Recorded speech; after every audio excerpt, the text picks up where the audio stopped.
L'une des pièces qui attire tout de suite notre regard, c'est ce pan bleu, un surtout de table du 19e siècle qui pouvait contenir des fruits.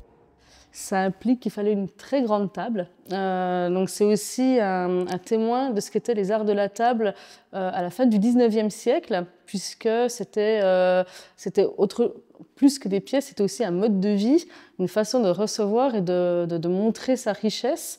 Saurez-vous reconnaître tous les objets et reconstituer un service à table comme à l'époque? Alors tentez votre chance à ce jeu de devinette.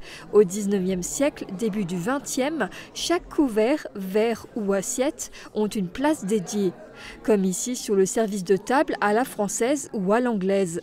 C'est l'apparition de l'art de servir à table, une manière pour la bourgeoisie de montrer son savoir-vivre. C'était surtout pour la bourgeoisie, même si forcément avec les techniques de production qui sont apparues au fur et à mesure du temps, on a pu réduire les coûts et des gens avec des revenus plus modestes ont pu en avoir.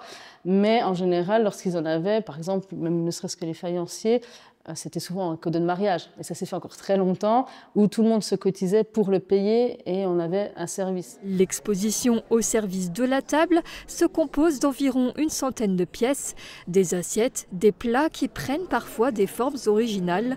Tous sont des témoins de l'âge d'or de la faïencerie.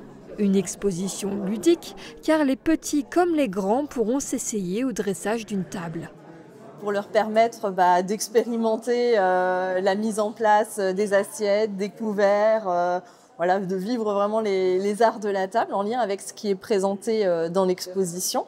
Et puis il y a aussi un petit jeu de reconnaissance de forme, puisqu'en fait on présente des objets dont les usages ont disparu aujourd'hui.